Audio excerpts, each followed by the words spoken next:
Great. So we did that.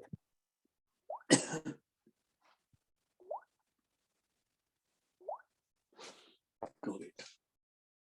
Yeah, then what I would suggest is check in and just open the space for dialogue. Like 2 weeks ago, Barbara, you were also in 2 weeks ago, is it? Yeah, we had storytelling, and you know, I was really happy with that. Just to find a deeper space in us. So let's just, from my end, it will be good to just see what wants to happen and not what I want, something like that.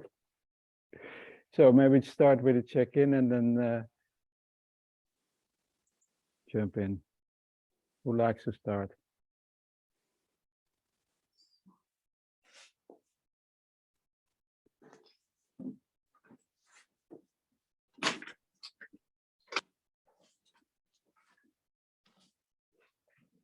I'm looking for a talking piece. Normally have something, but Okay. use a piece of hose connecting pipe. It's a bit hollow bone, so you can actually go through it. Oh, Yes, I'm. How about that? I'm really in this position at the moment of having to be a hollow bone, like not try to take anything personally and or just let things flow through. A lot of shit coming my way lately from people projecting and taking out whatever. I don't.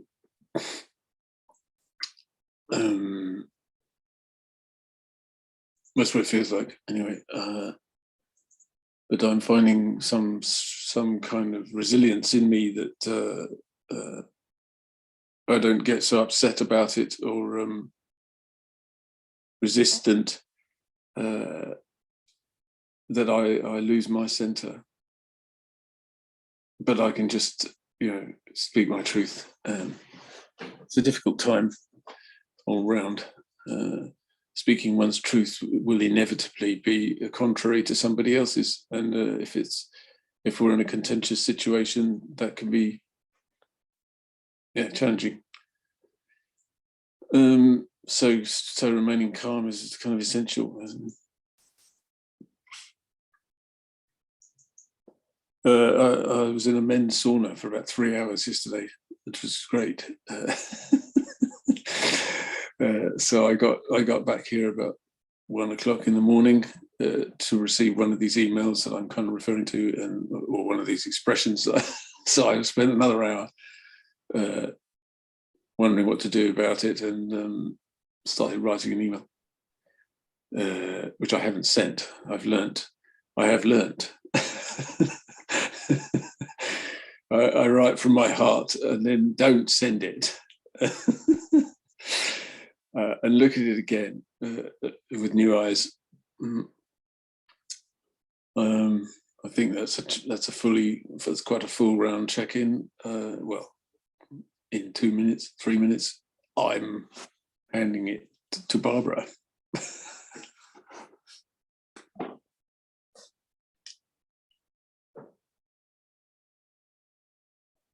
I forgot. Okay, this could be my talking piece. Some water.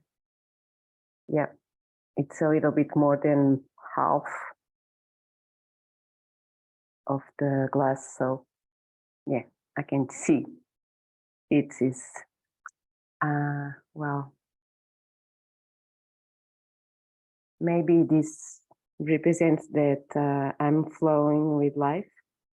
And well, I also have I put myself in movement in order to, well, to satisfy my needs and to bring alive something new that I want to put it in the world. But well, things come to me, and like simple things, life things that come to me, and well, I'm learning to to flow with life and always and come back again, trying to do my best and to live happily. I was in this morning. I went to leave my youngest child to the school, and it was so joyful. We play. When I'm with him, I can play. I can be a child also, and that's the meaning of for me to be in the flow with life. And so I'm really enjoying this half part of my life, and I hope to continue like this. Really, it was a long way. So now I'm really, really happy. Yeah. And I pass it to Thierry. Merci. Yeah, I also have a totem. I don't know if you can see it. It's my totem for the year, like a little fish, and then I got it from maybe you know them, these chocolate eggs is where there's a little surprise in. Sometimes I get one of them, and last year I had a tiger, and this year there was this one. So it connects especially to Barbara's theme of just going with the flow of life, and yeah, also just to connect with the two of you for the last week. Somehow, I don't know where the shit comes from, but it's kind of deep stuff that somehow has to be transformed. So my body really has a big job doing, and like everything is stagnated. I sleep long. Like my eyes look like this in the morning, and it's now the good thing is, you know, it's cold in the morning, so before 9 o'clock it's almost freezing anyway. So it's good to stay slow, and I'm also just feeling into what's next. And last year I tried to do some shamanic work with the medicine wheel, and a couple of days ago I grabbed myself together and I cycled to the cliffs to check it out, and then like a dog had just destroyed the whole thing. And then I thought, oh, what's the message? And then I realized there was still some kind of mind, some kind of part of ego trying to accomplish something. So it was again reminded to go deeper. And so I sat with it for a couple of days, and then yesterday I took a little exploration here, say the fringes of the say the eucalyptus world out here. And then when I came back, I thought it is really good to learn to listen to nature, what nature wants to say in a deeper way.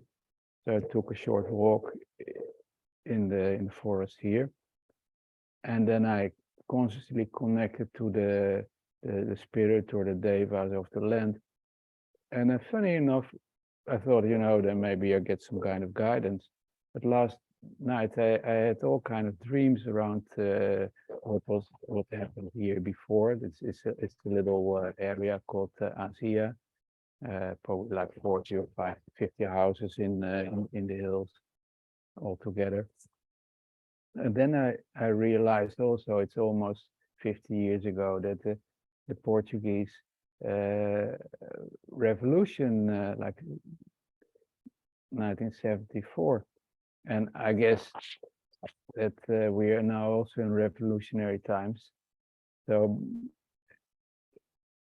maybe completing it, what I felt really inspired to look into also and maybe it could be kind of a theme for storytelling today, is Portuguese Revolution. Next year it's like 50 years anniversary, and I think with everything, just hold the good and just let go of what was not good in the past. That gets us further in life. Yeah, so to explore that together, maybe in a form of storytelling. Would that be an idea? Could you just put that in one sentence, or as a, yeah, it was a little. It was blending for me into from the sharing. So could you say that again? Yeah, as a proposal. I think what I would summarize is to share stories about our positive legacy, a legacy of liberation, freedom.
Interesting long pause there. Telling, very telling, that is. No stories of the legacy of liberation. So, oh dear.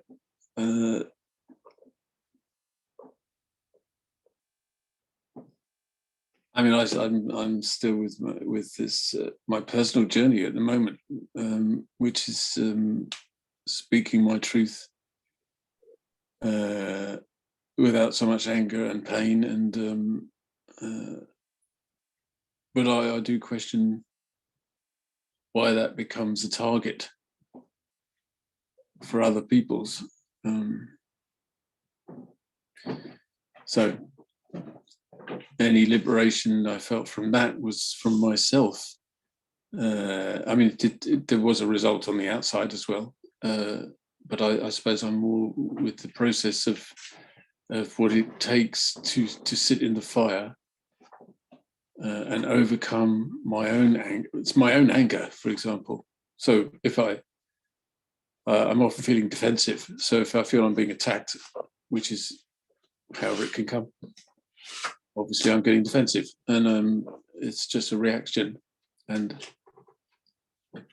there comes a time, I suppose, when I feel I have to step up for what I believe in, and check in, of course, if what I believe in is real, and not just what I think should happen or whatever, but actually read the field here and would serve everybody and stand up for it.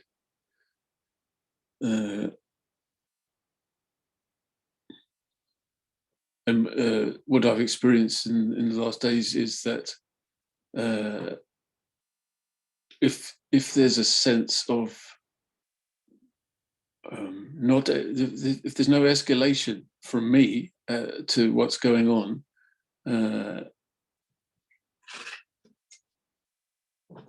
eventually something just runs out of steam and lets go, and then other things start to come in, peace, more peaceful, or different ideas. It's like a container. I'm being a container, I suppose. I don't want to be this container but yeah, what's the education here for me? And it's like, okay, so this is I don't want to say test, because it's a moment of finding resilience and seeing a result that starts to lead towards something more meaningful beyond myself. And it's a very tender and very new and fragile moment. And that's what I'm describing and what I'm experiencing right now. And not to be nothing less than vigilant, because wow, we got through that, everything's all right now, and it's not. It's to remain vigilant and inch by inch move forward. So it's a personal journey for me at the moment, but I see how it can be a positive for others, or a situation that includes and involves others moving towards something of a better experience. I don't find myself in a specific. I'm not being specific here because it's too tender and new, and it's involving people, and it's so I feel a bit frustrated that I'm not telling a story as such. And I'll listen again.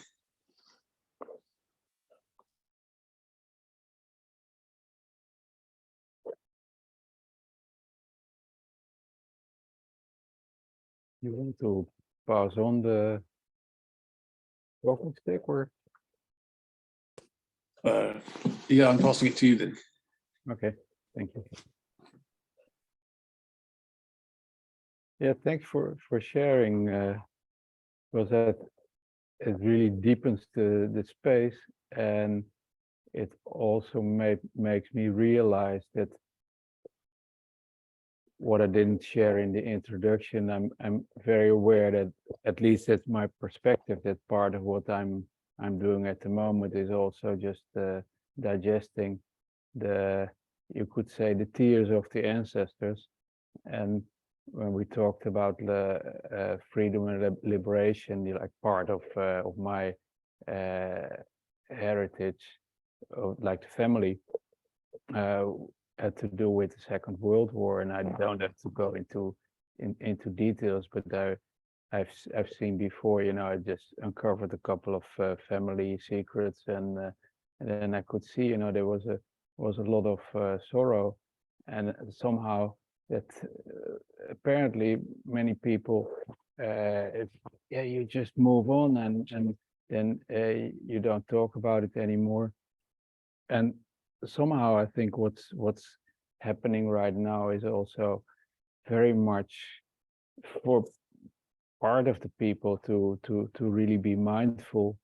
And when this stuff, the troubles today happen, that often it's just caused by patterns that we hold in our subconscious. And somehow for the last 2 years I've been very mindful not to step in too much, too many things, because somehow I just feel, I just always walking on eggshells when I try to get anything new happening. And I'm now slowly entering the marketplace again, the Zen Buddhists would call it, after being in a retreat for a long time. And Saturday I have a meeting with a cooperativo here. And what I saw the last few years, when I was just entering the marketplace, most of the time I was just sitting as kind of a Buddhist and not doing so much. And when I tried to do things, it just the dots didn't connect really fully. And what gives me great inspiration actually these days is some teachings of the sages, like the the Tao Te Ching from Lao Tse, and they often remind me just to be empty, and it's not easy, you know. I also like to get things happening in the world, but somehow I regularly get blown back to that space, and I accept it and just again see what wants to happen and not what I want to do. And until now, that's still the challenge and the adventure, and actually, to be honest, also the joy, because then when I this morning I listened to part of the Tao Te Ching, you know, then you just feel the joy and the lightheartedness of the whole thing, and it really keeps me going. So thank you, and I pass on to Barbara.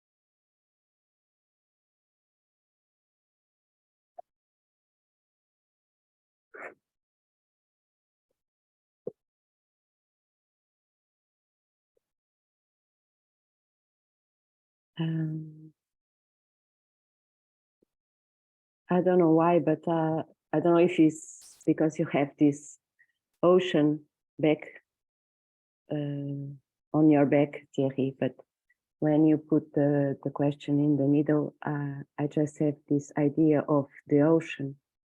And I remember being kid and being the north of Portugal. And it was really, really cold there, sometimes very windy, and the water really, really cold. So the bones, they were really, I can feel the bones. And I stay all day there in the rocks. They have a lot of life there, full of small animals and plants. I don't know how to say it in English. And this is yes, this reminds me freedom, really. And at that time, the revolution here in Portugal, I was really small. So I have these ideas of freedom. I just have this memory. Not the memory, I have this image of the ocean going and back, and the life there under the sand and also on the rocks. But in that time, it was a really, I have a memory of Portugal that it was really gray. I have this memory of gray.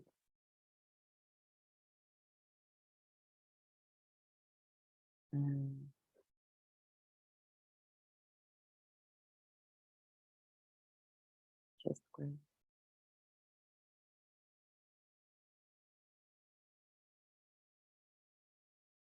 Yeah.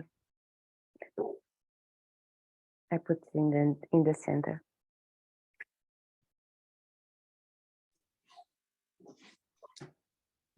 We're not. There's, I'm just. Well, I guess this is an informal use of talking pieces. I'm very grateful for that, Barbara. That I listened to a Portuguese person that was alive when this revolution happened, and there was a change for the better, I'm assuming.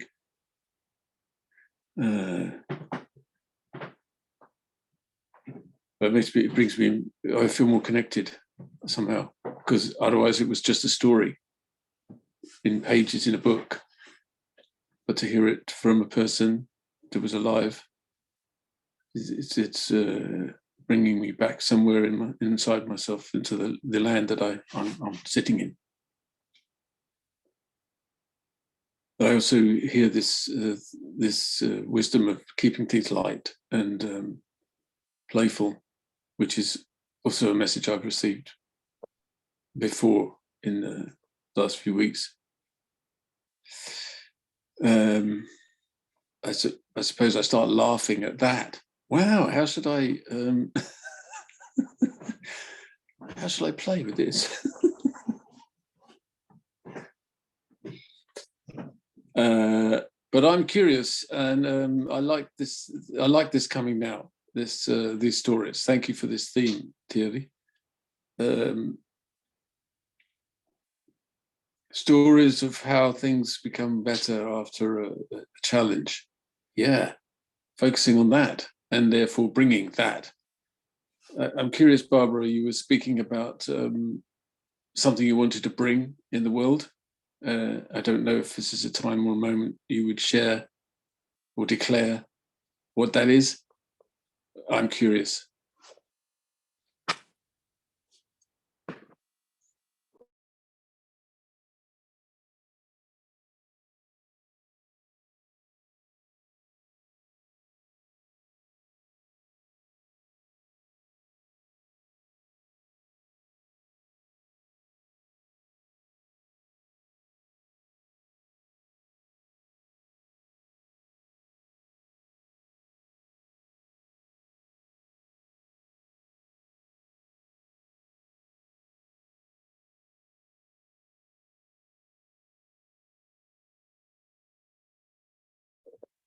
Maybe we're not there yet. Or Barbara, do you like to share what's in your heart? I was here wondering if you want to share something else. But I can go. Yeah, please go. Okay. Yeah, and it's a little bit related with this theme, really, about this revolution. I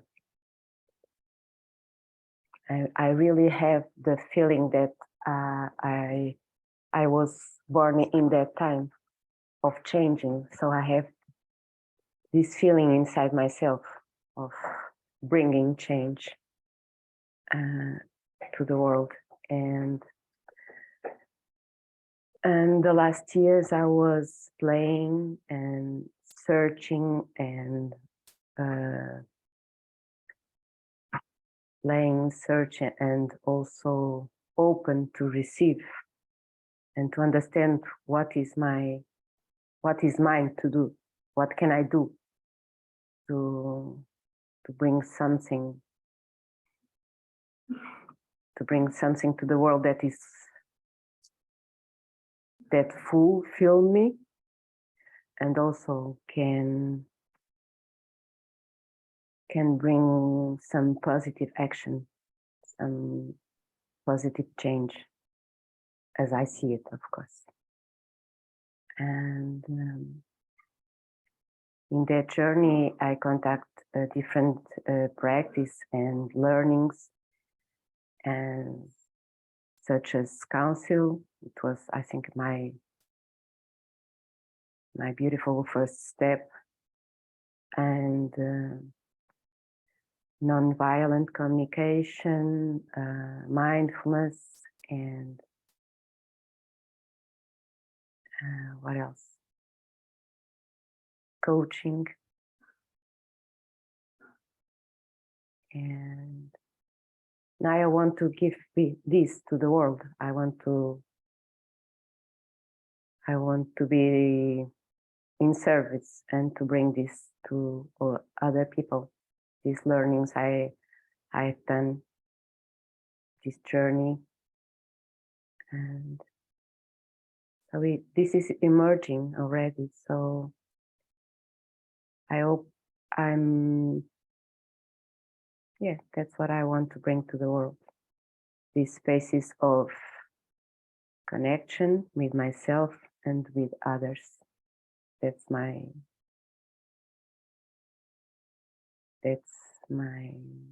gift to the world. Okay, that's it. Thank you for the opportunity to answer it. Thank you. Yeah, that really resonates with me also. Just I learned a lot of those skills too, and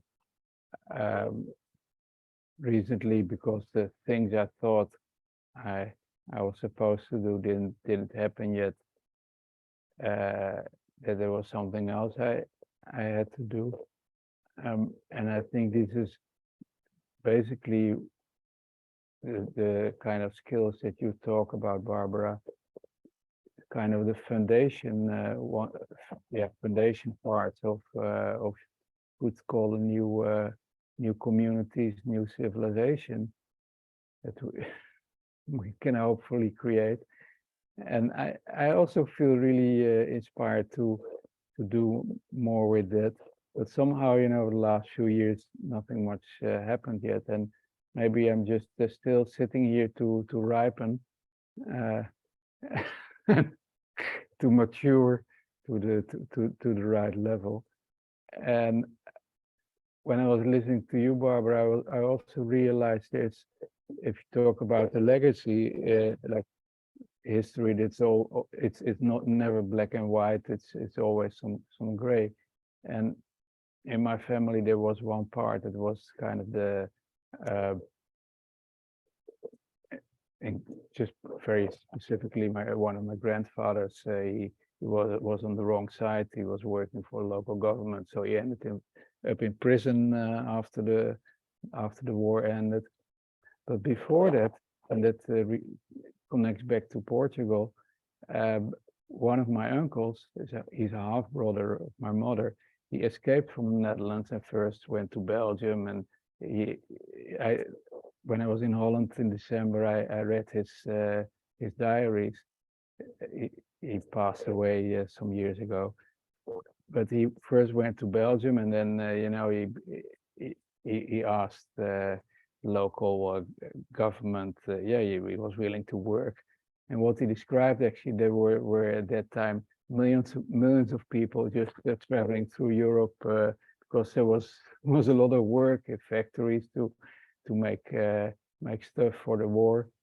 And he and his friend, they say, his plan was to go to Spain and then Portugal, and then he could go to England and be free, because Portugal is a free country.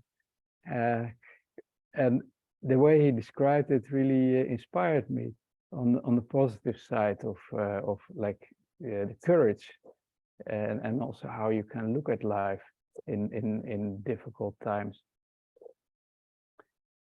He said to these people in Brussels, we want to work, but we would like to work somewhere in the sun, so maybe in south of France or so.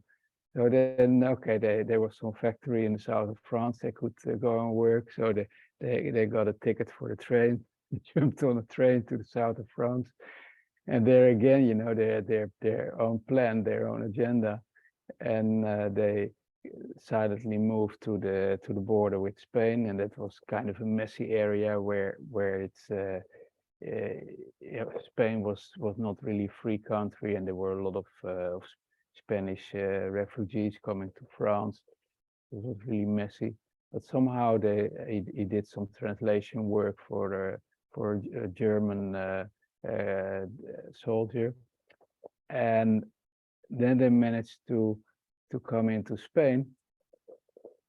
And when they thought, okay, now we're free, so they walked around, and there was a siesta one day, and then the Guardia Civil, the police, they caught them and they ended up in prison. And actually, their biggest problem was when they were in prison. You know, it took some time to get a visa from Dutch consul in Barcelona, and then it would take some more time to be liberated and to get into Portugal. So in the end, it took them about half a year. Most of the time, they were in Madrid, and they had basically all the freedom to go to the Prado and to Toledo and everything, and they got food, everything. They only had to be patient. And he described one other guy. He was a freedom fighter in Holland. He got himself with the train from Amsterdam all the way to Madrid. He just hid himself under the train in between the wheels, and got himself in 2 days in Madrid. And he was in a hurry, so he went on to Lisbon straight away. But then he ended up in prison in Lisbon. And to make a long story short, my grandfather, after half a year, he ended up in Lisbon. Then he took a flight with KLM to London. He had tea with the Dutch Queen, and then the next step was he was put on the ship to first to Australia and then to Indonesia, to help there to first to fight a little bit and then be a governor in one of the provinces in Bali. So basically, he ended up in paradise, and that's where he founded his family. He married an Australian woman, and they had 4 children.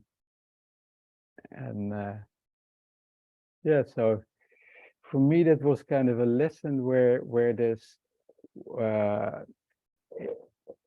I think the lesson is the mindset that you have, and the flexibility in life, just to flow with it and see what wants to happen, and then it's actually quite okay. And it also applies to me. You know, I'm happy here, and I have abundance. I have this beautiful beach, and I'm really grateful. And then I'm going to pass on, because otherwise I talk too long. What's in my heart is also to be to live from this gratitude and pass that on to this land and to the next generation.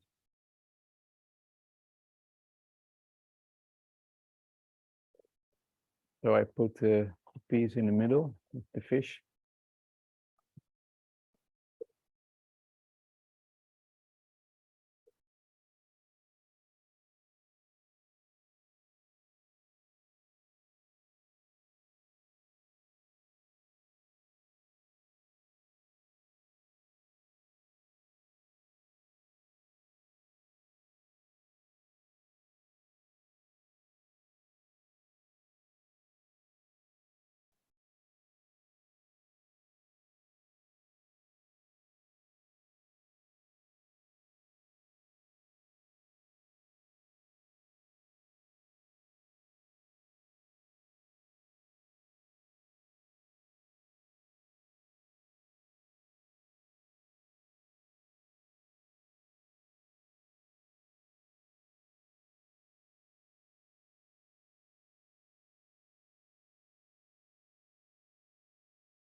just name where I am.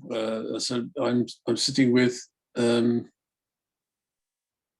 stuff I usually hear from others, but about, so what's the focus? Where are we going? This kind of stuff, which I don't normally respond to.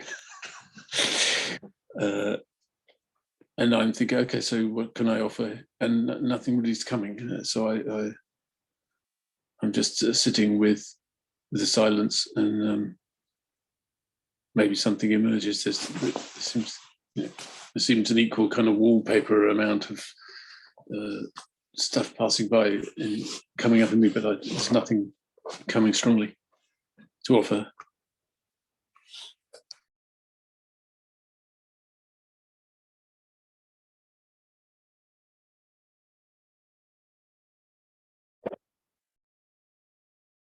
Thank you. I can relate to that, and that's also kind of a quality I've felt for the last I don't know, 2 months or so, since reconnected with Marco. That somehow there is kind of a unknown, and then you can of course fill it with topics and things. But what I'm actually, that's, I don't know, maybe I don't know if it's the way or the truth, but it's my way anyway, just to feel deeper, and also to accept the not knowing. It's I could feel it right now also. It was kind of a challenge just to sit and just allow the silence together. But that still that was what was there. And it's much easier just to fill it. I mean, I have a whole agenda, I have all kind of things that could be very interesting to talk about, but still just to stay with the silence, and to accept the fact that you really don't know how to move on. And here, you know, the invitation was the innovations for the future. You know, Marco connected with all these interesting projects in Portugal. 2 years ago, we had for, I don't know, for 2 or 3 months, we had all these circles where everybody introduced themselves with very interesting, beautiful projects and ideas. And yet, the question remains: okay, what are we here to do together?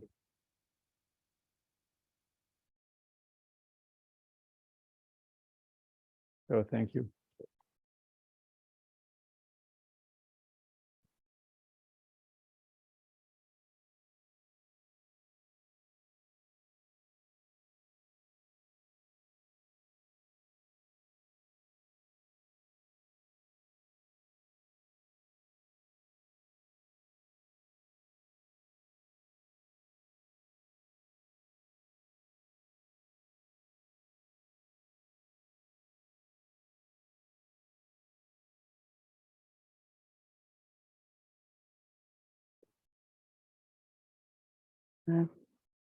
Well, maybe sharing what stays with us. I have this question for me, and what stays with me, it was like a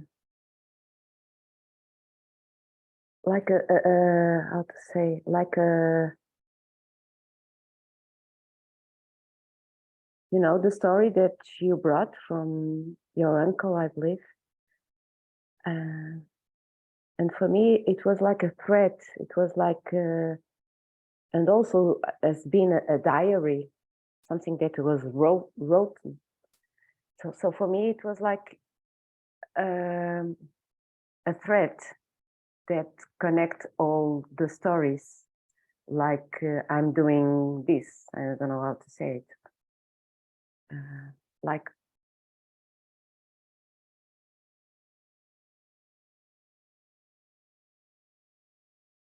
Yeah.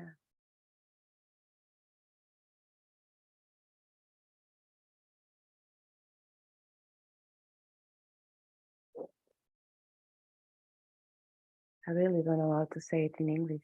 It's like you have a hole, and you put another tissue here, and then you go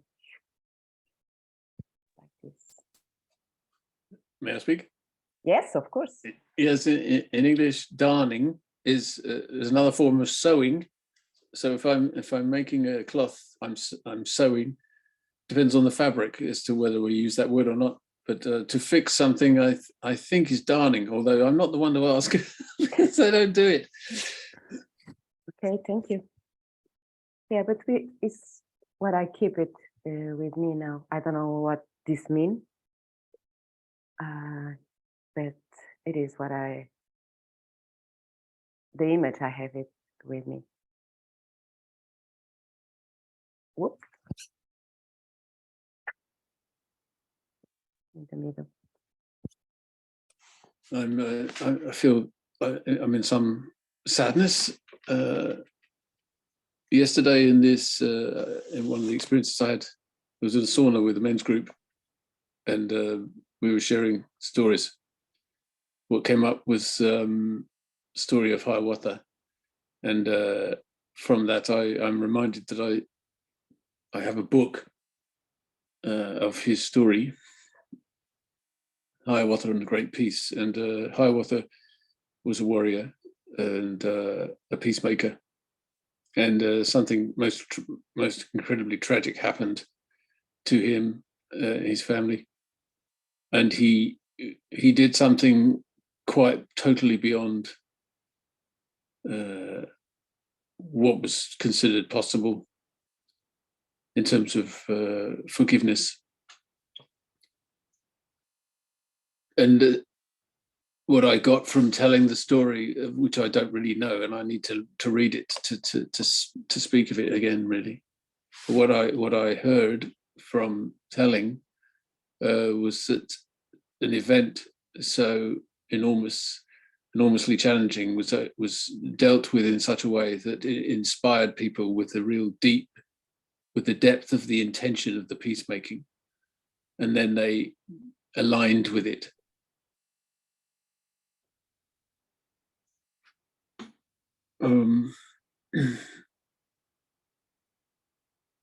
And the word sacrifice came up for me as had a different meaning than it's always had for me.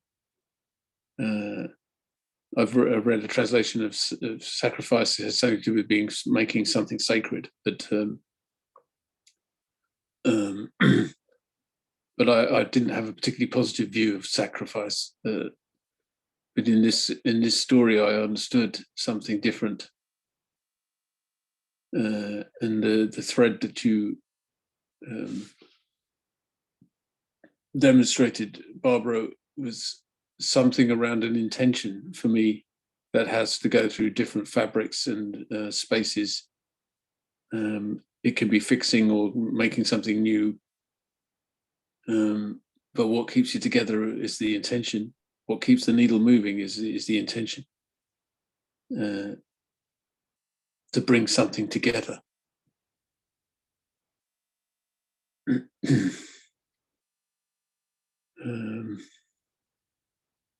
And just now with how does this thing with the sacrifice? So I think the sacrifice was a motivating or an enlightening principle to the others, to see the depth and quality of that intention that was already there.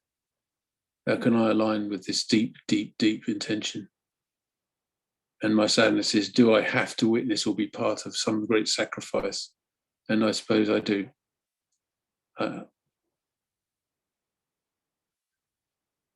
It's the nature of things.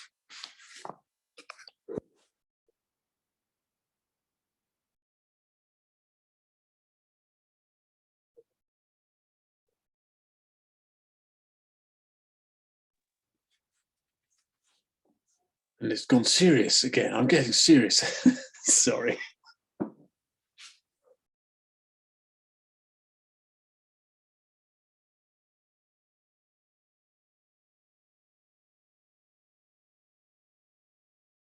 No, I could feel, thank you, Rob, for sharing, because I could feel that it was also, I could feel it in my heart, that that's also part of truth. And I I regularly see with myself that, you know, I'm just kind of a looking ahead of things, and then I'm also ahead of things, and this is this is very real. I mean, you don't have to talk about what's in the news or anything like that, but it's very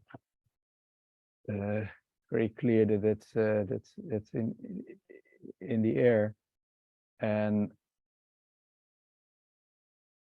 you can only really master these things when the shit hits the fan. And somehow, yeah, there's no, I wouldn't know any guidebooks for it, and I would actually be interested to check on this this beautiful story. What was his name? Iwata. Yeah, yeah. I'm gonna check it out if I can find something about it, because it's somehow, you know, there's these kind of classical stories that really helps me to get to that.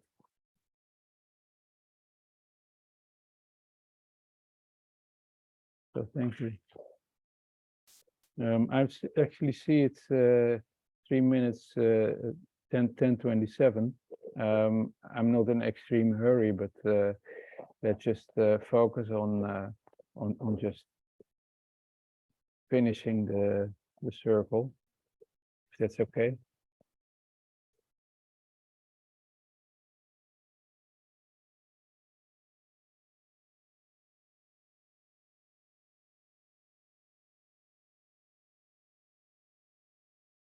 So maybe I can pass it on to Barbara.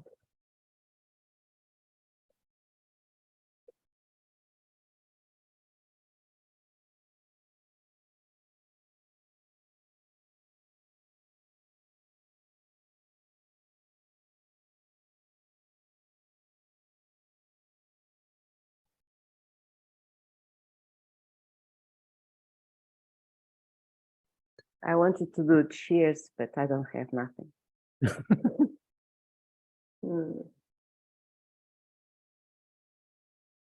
But cheers is my word.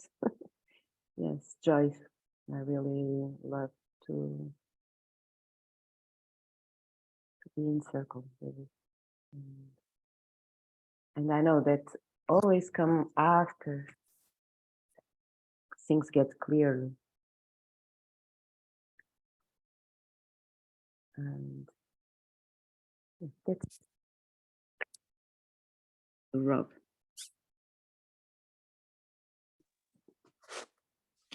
Put it in the chat. It's called, the particular book I was referring to is called Hiawatha and the Great Peace. But this is a true story, but it's an oral. It's from an oral tradition, and there are many variations of this story.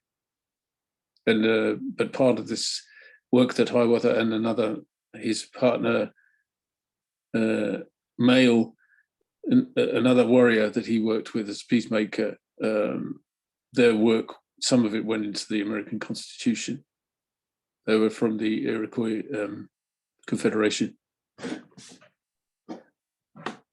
And, you know, council is in there.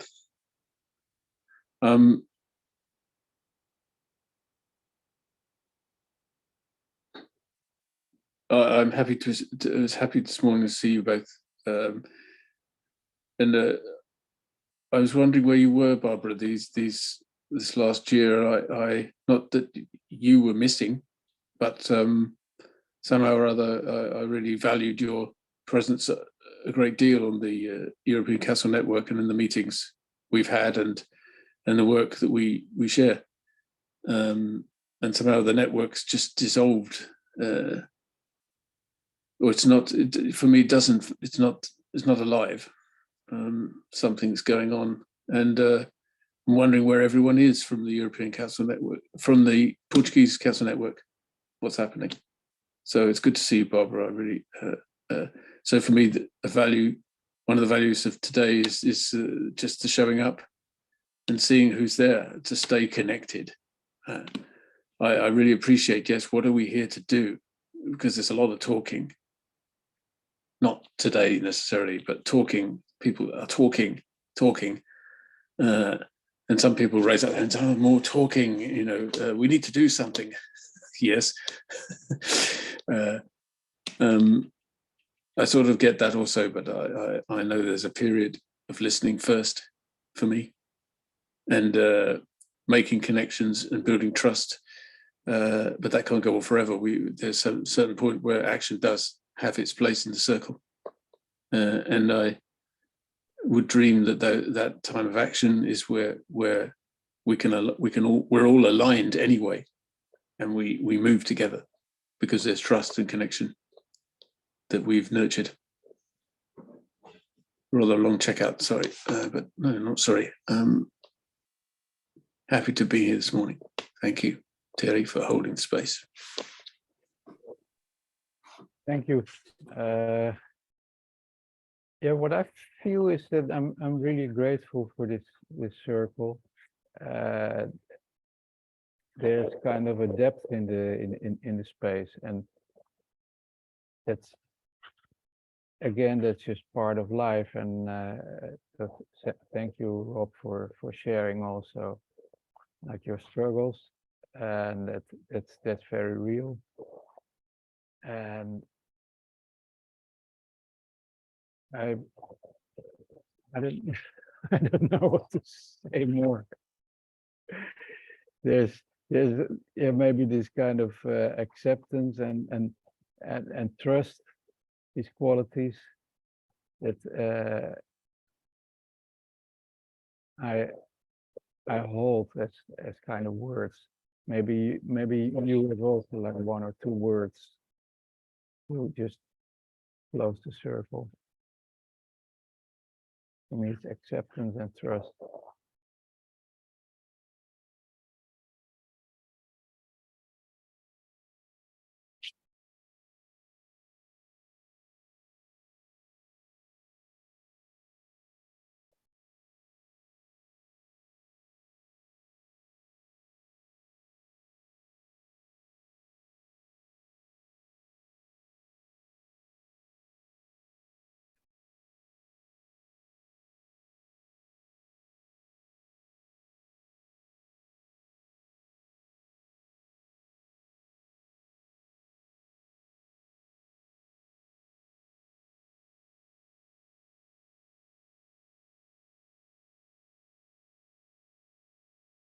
There's no more words coming. We can just also virtually hold hands and close the circle.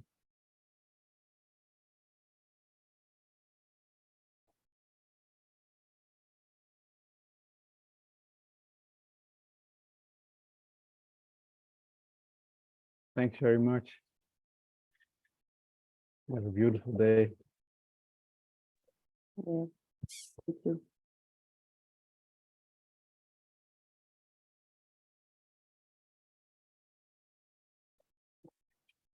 Thank you.